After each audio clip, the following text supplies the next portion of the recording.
సంవత్సరాల తరబడి ఎన్ని మందులు వాడినా మీ మోకాల నొప్పులు తగ్గట్లేదా? ప్రాణ పెయిన్ క్లినిక్ లో అత్యాధునిక చికిత్స. Welcome to Suman TV. నేను మీ సుమన్ టీవీ నాగ్. కోల్కతా ఇన్సిడెంట్కి సంబంధించినటువంటి వాటిల్లో రెండు పేర్లు మనకు మేజర్గా వినిపిస్తూ ఉంటాయి. అండ్ ఈ రోజుకి కూడా ఆ పేర్లే ఎప్పటికీ ప్రస్తావనలోకి తీసుకొచ్చేటువంటి అంశం. అందులో ఎక్స్ ప్రిన్సిపల్గా ఉన్నటువంటి సందీప్ ఘోష్. సో అతని నేర చరిత్రకు సంబంధించినటువంటి వీడియో మేము గతంలో చేయడం జరిగింది. అయితే దానికి సంబంధించినటువంటి వాటిల్లోనే పార్ట్ 2 చేస్తామని కూడా చెప్పాము మేము అందులో. అంటే అతను చేసినటువంటి ఆకృత్యాలు ఏంటి, అట్ ద సేమ్ టైం ఈ సందీప్ ఘోష్ అనేటువంటి వ్యక్తి ఎక్కడి నుంచి వచ్చాడు, అండ్ ఈ ముఖ్యంగా ఆర్జికర్ మెడికల్ హాస్పిటల్లో అతని ప్రస్థానం ఏంటి, అంతకుముందు ఉన్నటువంటి ప్రస్థానం ఏంటి, ఏ విధంగా సాగింది, అండ్ రేపటికి కనుక మనం చూస్తే డెత్ పెనాల్టీ కూడా వేసే అవకాశం ఉందనేటువంటి దాని మీద న్యూస్ అయితే మనం చేయడం జరిగింది. అటువైపు నుంచి సిబిఐ కోర్టులో చుక్కెదురే అయింది అతనికని చెప్పేసి చెప్పడంలో ఏమాత్రం సందేహం లేదు. అయితే అతని ఎంటైర్ జర్నీని కనుక మనం చూసుకుంటే ఏ రకంగా అయినా సరే ఈ సందీప్ ఘోష్ అనేటువంటి వ్యక్తికి అంత ఇన్ఫ్లుయెన్స్ ఎక్కడి నుంచి వచ్చింది, అట్ ద సేమ్ టైం గవర్నమెంట్తో సహా అతను వెనకేసుకురావడానికి గల ప్రధాన కారణం ఏంటి, అతని చరిత్ర ఏంటి, ఎక్కడి నుంచి వచ్చాడు అనేది ఈరోజు మనతో పాటు హైకోర్టు అడ్వకేట్ రవీంద్రనాథ్ గారు ఉన్నారు. అది వారి మాటలో తెలుసుకుందాం. Hello sir. హాయ్ అండి నాగరాజ్ గారు. సందీప్ ఘోష్ వాళ్ళ సోషల్ మీడియాలో నాకు తెలిసి అంత కంటిన్యూగా అతని పేరు మీద వచ్చినటువంటి వీడియోస్ ఏ స్టార్ హీరోకి కానీ లేదంటే ఏ ఇన్సిడెంట్స్కి కానీ వచ్చి ఉండదండి బహుశా. ఎందుకంటే గత 2 నెలలుగా మనం చూస్తూనే ఉన్నాము. అతనికి సంబంధించినటువంటి విషయంలో కనుక చూస్తే నేను గతంలో ఒక మాట చెప్పడం జరిగింది మీకు. ధృవ అని చెప్పేసి రామ్ చరణ్ గారిది ఒక సినిమా ఉంది. అందులో అరవింద్ స్వామి గారి క్యారెక్టర్కి తగ్గట్టు ఉంది సార్. ఇది మామూలుగా లేదు, సినిమాని మించుంది అని చెప్పేసి అన్నాను. ఆ సందీప్ ఘోష్ క్యారెక్టర్కి ఇతనికి చాలా దగ్గర పోలికలు ఉన్నట్లు ఉన్నాయని చెప్పేసి కూడా చెప్పడం జరిగింది మీతో నేను. అంటే కొన్ని విషయాలు మనం మాట్లాడుకునేటప్పుడు, చర్చించుకునేటప్పుడు, లేదంటే స్టడీ చేసేటప్పుడు కంపారిజన్ లెవెల్లోకి డెఫినెట్గా వెళ్తుంది. ఈజీగా ఓహో ఇలా ఉంటారా అని చెప్పడంలో ఏమాత్రం సందేహం లేదని చెప్పేసి చెప్తున్నాను నేను మీకు. అసలు ఇతను ఎక్కడి నుంచి వచ్చారు, ఏంటి ఇతని చరిత్ర ప్రస్థానం? నాగరాజ్ గారు, ఏదైతే మనం Calcutta rape and murder case సంబంధించి చెప్పుకుంటున్నామో ఇందులో భాగంగా దీనికి ప్రధాన సూత్రధారిగా అనుమానించడం కాదు, ఇతనే ప్రధాన సూత్రధారిగా ఆల్మోస్ట్ కన్ఫర్మ్ చేసినటువంటి పరిస్థితుల్లో 1-2 రోజుల్లో ఇతనికి సంబంధించి డెత్ పెనాల్టీ కూడా కన్ఫర్మ్ అని చెప్పి బంగ్లా పత్రికలు ఏకతాటి మీద ఎప్పుడైతే కోడే కూస్తున్నాయో దీనికి సంబంధించి ఎవరి సందీప్ ఘోష్, ఎందుకు ఇతను అసలు ఎక్కడ వాడినా, ఈయన ప్రస్థానం ఏమిటి, ఎక్కడ మొదలైంది, ఈయన ఎక్కడికి చేరుకున్నాడు అనేది విషయం కూడా మనం తెలుసుకోవాల్సిన అవసరం అయితే ఉంది నాగరాజ్ గారు. ముఖ్యంగా ఒక సాధారణ వ్యక్తి ఒక అసాధారణ ఇంతటి అకృత్యానికి పాల్పడ్డాడంటే ఒక మానసిక స్థాయి ఏ స్థాయి నుంచి ఏ స్థాయి వరకు వెళ్ళింది అన్నది మనం విశ్లేషించి చూడాల్సిన ఆవశ్యకత కూడా ఉంది. అయితే ఇప్పటివరకు మనం మాట్లాడింది ఏంటంటే ఒక సంఘటన ఎలా జరిగింది, ఆ సంఘటనలో దారితీసిన పరిస్థితులు ఏంటి, ఏ సంఘటనలు ఏ విషయానికి పురికొల్పోయి అనే విషయాన్ని మనం ఇప్పటిదాకా మాట్లాడుకోవడం జరిగింది. అయితే మనం ఇప్పటివరకు ఎంతోమంది పోరాట యోధులను చూసుకున్నాం. పర్సనాలిటీ డెవలప్మెంట్స్లో కానీ మరొక సందర్భంలో కానీ ఒక ఉత్తేజిత వ్యాఖ్యలు అంటే ఒక ఉత్తేజితమైనటువంటి వ్యక్తులు, మనల్ని ఇన్స్పైర్ చేసినటువంటి వ్యక్తులు, మనల్ని ఒక మార్గదర్శకులుగా ఎంతోమంది వ్యక్తుల యొక్క జీవిత చరిత్రలు మనం చదువుకున్నాం. అవి మన జీవితాలకు కూడా ఎంతో కొంత తెలిసి తెలియకుండానే వాళ్ళ యొక్క మెంటర్స్ యొక్క ప్రభావం మన జీవితాల మీద కూడా ఉంటుంది. అయితే ఎన్నో చదువుకున్నటువంటి మనం సందీప్ ఘోష్ యొక్క ఒక ఫెయిల్యూర్, ఒక పర్సన్ కూడా చదువుకోవాల్సిన అవసరం ఉందా అంటే డెఫినెట్గా నేను గడిచిన కొద్ది రోజులుగా ఈయన యొక్క డీటెయిల్స్ని చూస్తున్నాం కాబట్టి సందీప్ ఘోష్ యొక్క జీవిత చరిత్ర కూడా ఎగ్జాక్ట్లీ నేను ఆ పదాన్ని క్లియర్గా చెప్తున్నాను. సందీప్ ఘోష్ యొక్క జీవిత చరిత్ర కూడా డెఫినెట్గా ఈనాటి ఆధునిక విద్యార్థి ఎవరైతే ఈ మెడిసిన్స్ ఎవరైతే చదువుతున్నారో, నాట్ ఓన్లీ మెడిసిన్ స్టూడెంట్సే కాదు, ప్రతి ఒక్కరు కూడా సందీప్ ఘోష్ యొక్క లైఫ్ తెలుసుకోవాల్సిన అవసరం ఉంది. ఎందుకంటే తెలుసుకోవాలి డెఫినెట్గా, ఎందుకంటే ఎంతోమంది కళల యొక్క సౌధం, ఎంతోమంది కుర్రవాళ్ళకి ఒక ఆశా సౌధం ఏంటంటే జీవితంలో నేను డాక్టర్ అనిపించుకోవాలి, నా పేరు ముందు డాక్టర్ అని అనిపించుకోవాలి. అందుకోసం అహోరాత్రులు కష్టపడతారు. జాతీయ స్థాయిలో ఉన్నటువంటి ఈరోజు ఒక మెడిసిన్ స్టూడెంట్ అవ్వాలంటే జాతీయ స్థాయిలో ఎన్నో రకాల పరీక్షలు ఎదుర్కొంటే కానీ తన పేరు ముందు డాక్టర్ అని అనిపించుకోవడం చాలా కష్టం. అందులో కూడా చాలా కష్టమైనటువంటి ఎన్నో విభాగాలు ఉంటాయి. పల్మనాలజీ కావచ్చు, ఆర్థోపెడిక్ కావచ్చు, న్యూరాలజిస్ట్ కావచ్చు, కార్డియాలజీ కావచ్చు, రకరకాల వ్యవస్థలు ఉంటాయి. అందులో కూడా ఒక అద్భుతమైన ఆర్థోపెడిక్ సైన్స్ మీద తను ఎంతో రీసెర్చ్ చేసి ఒక మంచి వ్యక్తిగా అనుకున్నటువంటి వ్యక్తి ఎందుకు ఇంత పతనావస్థగా చేరాడు, అతను ఒక ఉవ్వెత్తున పెరిగినట్టు ఆయన లైఫ్ ఎందుకు ఈ స్థాయికి చెందిపోయింది, దీనికి కారణం ఎవరు, రాజకీయ నాయకుల, వ్యవస్థ, తన అత్యాశ, దేనికి ప్రోద్బలం కలిపింది, ఎందువల్ల తను ఈ స్థాయికి వచ్చేసాడు. డెఫినెట్గా ఒక సక్సెస్ స్టోరీ కాదు, ఒక ఫెయిల్యూర్ స్టోరీ కూడా మనం ఏం చెయ్యకూడదు అనేది నేర్పిస్తుంది. ఎప్పుడు సక్సెస్ స్టోరీలు చెప్పుకొని మనం ఇన్స్పిరేషన్ అవ్వడం కాదు, ఒక ఫెయిల్యూర్ స్టోరీ కూడా తెలుసుకోవాలి. బట్ ఈ స్టోరీ స్టోరీ చెప్పడానికి నేను కొంత సాహసిస్తున్నాను. ఎందుకంటే ఇంకా లైవ్లో ఉన్నాడు అతను స్టోరీ నిజంగా ఈ వీడియో చూసి కొంతమంది మెడిసిన్ స్టూడెంట్స్ నా జీవితం ఇట్లా కాకూడదు అని ఏ ఒక్క వ్యక్తి స్పందించినా మనం చేస్తున్న కృషి కొంతవరకు సక్సెస్ అయినట్టే. నాగరాజు గారు, సందీప్ ఘోష్ ఇతను చాలా పేదింటి కుటుంబం నుంచి వచ్చాడు. ఇతని ఫాదరు ఒక మామూలు ఉద్యోగి, సత్యప్రకాష్ ఘోష్ అతని ఫాదర్ పేరు కూడా. ఇతను కలకత్తా నగరానికి సుమారుగా 80 కిలోమీటర్ల దూరంలో 24 పరగనాస్, నార్త్ 24 పరగనాస్ అంటే అటు Bangla border and West Bengal border ఉంటే మధ్యలో ఉంటే ఒక స్మాల్ విలేజ్ అండి. ఆ విలేజ్ బెన్గావ్ అనే విలేజ్లో ఇతను 10th క్లాస్ పూర్తి చేసుకున్నాడు. అది కూడా ఎక్కడ పూర్తి చేసుకున్నాడు అంటే ఇక్కడ మనం 10th క్లాస్ అంటాం, అక్కడ బెంగాల్లో మాధ్యమిక ప్రవేశం అంటారు. ఆ మాధ్యమిక ప్రవేశం కంప్లీట్ చేసుకోవడం జరిగింది. పోనీ మామూలు స్కూల్లో చదువుకున్నాడా? కాదండి, రామకృష్ణ మిషన్ స్కూల్లో తన 10th క్లాస్ చదువుకున్నాడు. ఆ మాధ్యమిక టెస్ట్లో కూడా మోర్ దాన్ 80% మార్క్స్తో తన చుట్టూ ఉన్న స్టూడెంట్స్లో వన్ ఆఫ్ ద టాపర్గా నిలిచాడు. 80% of marks in the year of 1987లో తన మాధ్యమిక ప్రవేశ పరీక్ష కంప్లీట్ చేశాడు ఆ బెన్గావ్ అన్నటువంటి ఊర్లో. ఆ చిన్న ఊరు గ్రామంలో ఎవరైనా బ్రిలియంట్ స్టూడెంట్ ఎవరంటే, ఆ స్కూల్లో ఉత్తమ విద్యార్థి చెప్పుకోవాల్సిన స్టూడెంట్ ఎవరంటే సందీప్ ఘోష్గా చెప్పుకుండేవారు అప్పట్లోనే.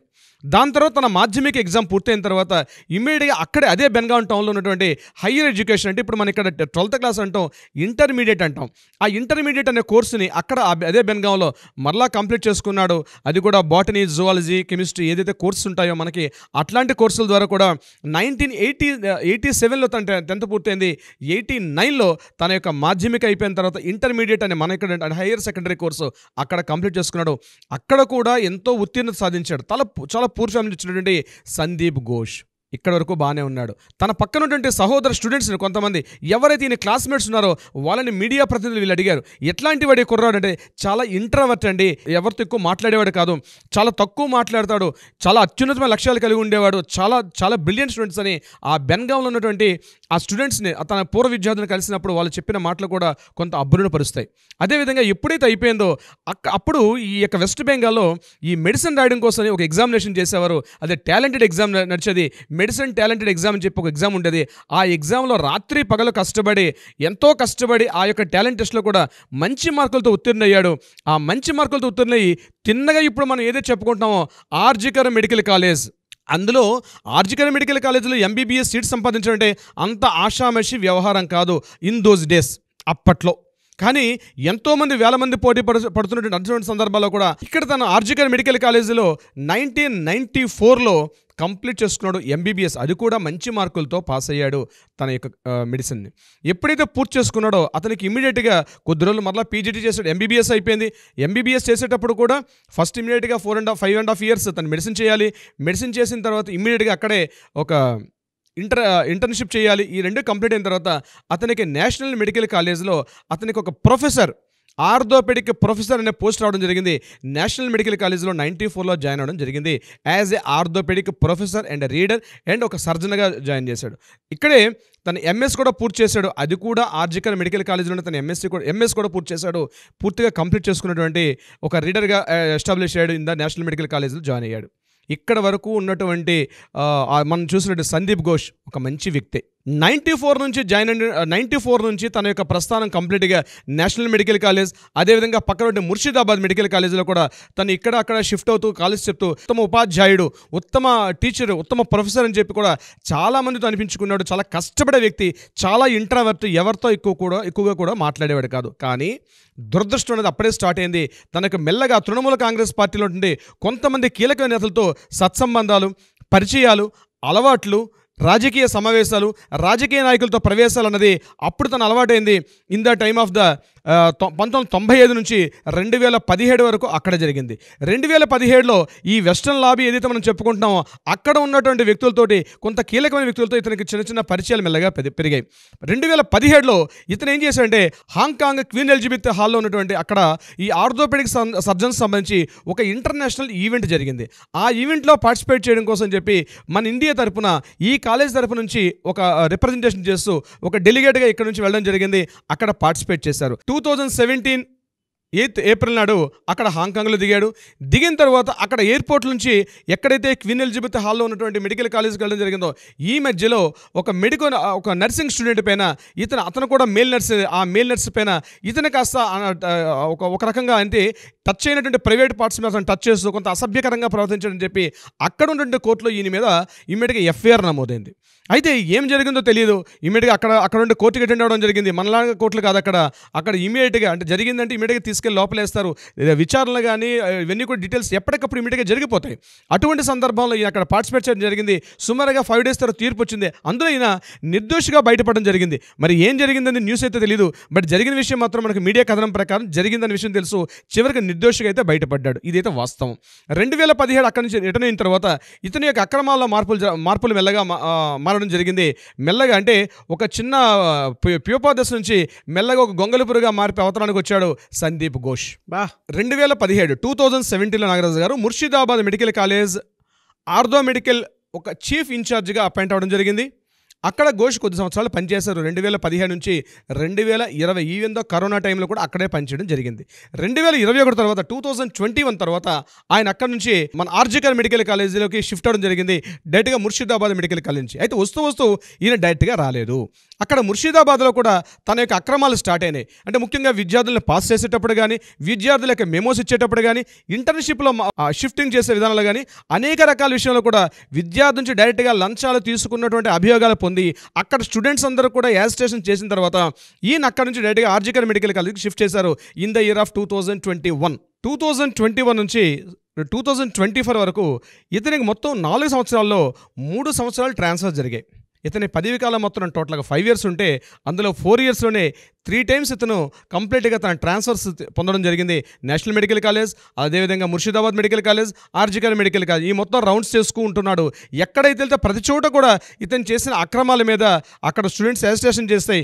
ఎప్పుడైతే యాజిటేషన్ చేస్తున్నారో ఆయన అక్కడి నుంచి పక్క మెడికల్ కాలేజీ ట్రాన్స్ఫర్ అవుతూ జరుగుతుంది. అయితే ఇక్కడే ప్రభుత్వాల యొక్క నిర్లిప్తత, ముఖ్యంగా స్టేట్ గవర్నమెంట్ హెల్త్ డిపార్ట్మెంట్ ఎంత చేతకానితనంగా ఉందంటే దీనికి సందీప్ ఘోషే ప్రధాన నిదర్శనం. ఆ రోజే కానీ ఇతని మీద కంట్రోల్ చేసి ఉంటే ఈ స్థాయి బహుశా ఇంత దాకా వచ్చే ఉండేది కాదని చెప్పి చాలామంది స్థానికులు అంటారు. ఇతని విషయం ఎప్పుడైతే తెలిసిందో అతను సస్పెండ్ చేసి అతన్ని పూర్తిగా సస్పెండ్ చేసి అతని వ్యవస్థకు దూరంగా పెట్టి లేదా చట్టాల్లో అతనికి ఒక పావుగా కాకుండా అతన్ని సెపరేట్గా చేస్తుంటే బహుశా ఇంతటి దారుణ కృత్యం అయితే వచ్చేది కాదు అని చెప్పి స్థానిక పత్రికలు స్థానికులు ఎంతోమంది ఘోషిస్తున్నారు ఒక సందీప్ ఘోష్ మీద. జూన్ 2020 తర్వాత రకరకాల ఆరోపణలు ఇతని మీద మొదలయ్యాయి. టెండర్లలో అవకతవకలు, దుష్ట ప్రవర్తన, నైతిక ఉల్లంఘన, ఆర్థిక అవకతవకలు, నైతిక ఉల్లంఘన, ఇట్లా ఒకటి కాదు. బెర్హంపూర్ ఉన్నటువంటి ముర్షిదాబాద్ మెడికల్ కాలేజీకి ఆర్జికల్ మెడికల్ కాలేజీ మధ్య ఇతను షటిల్ సర్వీస్ చేస్తూ ఇక్కడ ట్రాన్స్ఫర్ చేస్తే అక్కడ ట్రాన్స్ఫర్ చేస్తే ఇక్కడికి మొదలైతే మాట్లాడుతూ, బట్ తన ప్రవర్తనలో మాత్రం ఎక్కడా మార్పు లేకుండా జరిగింది. ఇటువంటి సందర్భాల్లో ఏం జరిగిందంటే CAG controller and auditor general ఎప్పుడైతే ఈయన ఆర్థిక తవకలు అంటే ఒక ప్రిన్సిపాల్గా ఉండి ఇతను చేస్తున్న అవకతవకల మీద కాగ్ అప్పుడే ఒక నివేదిక ఇచ్చింది. ఇతను చాలా అక్రమాలుగా పాల్పడుతున్నాడు అని చెప్పి కాగ్ ఇతని మీద ఒక అవినీతి ఆరోపణ చేసింది. అయినప్పటికీ కూడా రాష్ట్ర ప్రభుత్వం ఉన్నతాధికారులతో ఉన్నటువంటి సత్సంబంధాల వల్ల ఇతని మీద ఎటువంటి చర్య తీసుకుపోగా ఇతని కేవలం ట్రాన్స్ఫర్ అన్నది ఒకటే తప్ప మిగతా ఎటువంటి విషయాల్లో కూడా ఇతని మీద ఒక చర్య తీసుకోలేదు రాష్ట్ర ప్రభుత్వాలు. ఇదే సమయంలో బంధుప్రీతి, లంచాల డిమాండ్, అలాగే అవుట్ సైడ్ ఓడి అంటే రిటర్న్స్ చేయకుండా పోవడం, వాళ్ళకి కాంట్రాక్ట్స్ ఇవ్వడం కారణంతో అనేక ఫిర్యాదులు ఇతని మీద కుప్పల తప్పలుగా ఈయన మీద అనేక రకాల ఫిర్యాదులు అందడంతో ఇతనికి అప్పుడు రాష్ట్ర ప్రభుత్వం ఏం చేశారంటే కొంతవరకు కొద్ది నెలల పాటు ఇతనికి హోల్డ్లో పెట్టి మళ్ళీ ఆర్జికల్ మెడికల్ కాలేజ్లో ఒక వైస్ ప్రిన్సిపాల్ నుంచి ఉన్నటువంటి స్థాయి నుంచి మరలా ప్రిన్సిపాల్ హోదాలో ఇతనికి ప్రమోషన్ చేయడం జరిగింది ఇన్ ద ఇయర్ ఆఫ్ 2023లోనే. ఇదే సందర్భంలో ఇతను చేసినటువంటి దారుణాలు ఏమిటి అందు ఒకసారి చర్చించుకుందాం నాగరాజు గారు. ఇతను చేసిన దారుణాలు ఏమిటి? ముఖ్యంగా ఈ బయోమెడికల్ వ్యర్థాలు ఏమైతే ఉన్నాయో అవి అక్రమంగా బంగ్లాదేశ్కి తరలించడంలో ప్రధాన పాత్ర వహించేవాడు. అదేవిధంగా స్టూడెంట్స్ దగ్గర పాస్ చేయాలంటే ఎంతో కొంత అమౌంట్ తీసుకొని వాళ్ళని భయపెట్టి వాళ్ళు అమౌంట్ ఇస్తే కానీ వాళ్ళని ఎగ్జామినేషన్ ముఖ్యంగా ప్రాక్టికల్ ఎగ్జామినేషన్లో పాస్ మార్కులు చేసేవాడు కాదు. అలాగే కాలేజీ ఆస్తులను కూడా ఎవరు అజమాయిషీ లేకుండా ఎవరి యొక్క ఇన్ఫర్మేషన్ లేకుండా డైరెక్ట్గా వాటిని వేరే వాళ్ళ కాంట్రాక్ట్ ఇచ్చేవాడు. అంటే కాలేజ్ సంబంధించిన ప్రాపర్టీస్ని కూడా బయటకు ఇచ్చేవాడు. వీటికి సంబంధించి అక్తరాలి ఎప్పుడైతే విజిలెన్స్ ఆఫీసర్కి రాశాడో ఆ ఈవెన్ దో విజిలెన్స్ ఆఫీసర్ అక్తరాలి అంటే అప్పుడు డిప్యూటీ సూపరింటెండెంట్ అక్తరాలి ఉండాలి. ఇతను చేసుకున్న అక్రమాల చిట్టా మొత్తం మీద విజిలెన్స్ కమిషన్కి ఒక పెద్ద రిపోర్ట్ చేశాడు.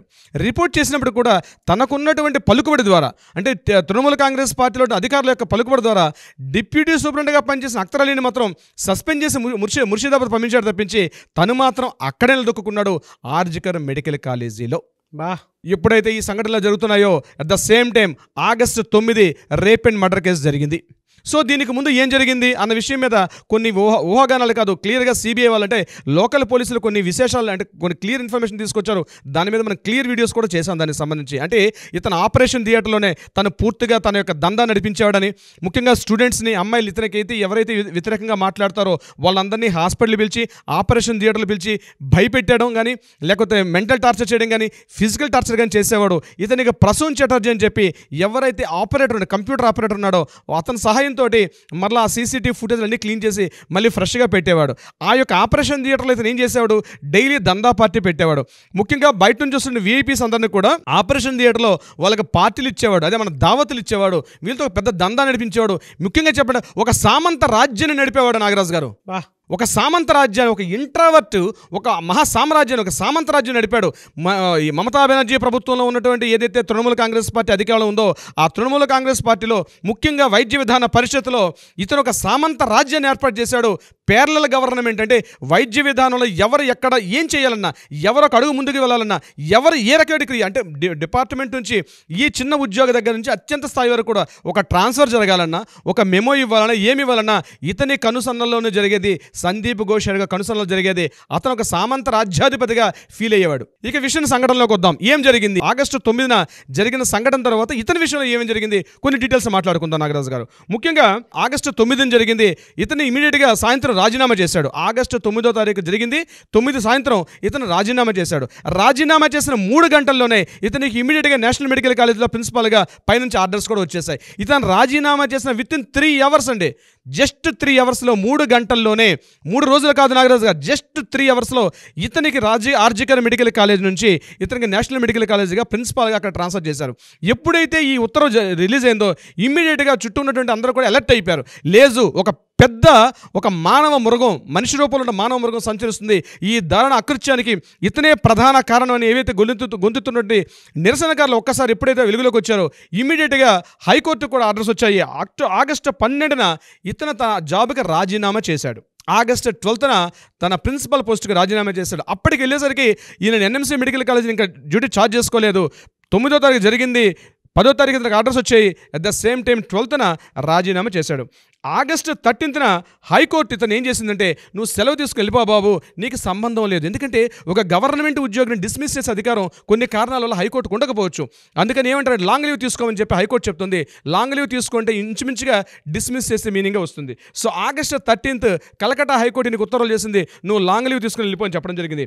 August 25 సందీప్ ఘోష్ మరియు అతని బంధువుల యొక్క అనేక ప్రదేశాల్లో సిబిఐ అలాగే ఈడీతో కలిసి అనేక సోదాలు జరిగాయి. August 28 ముఖ్యంగా ఇండియన్ మెడికల్ అసోసియేషన్ ఇతని యొక్క సభ్యత్వాన్ని రద్దు చేసింది. ఇతను పాలిగ్రాఫ్ టెస్టులు కూడా సుమారుగా 12 సార్లు పాలిగ్రాఫ్ టెస్టులు కూడా ఎదుర్కొన్నాడు.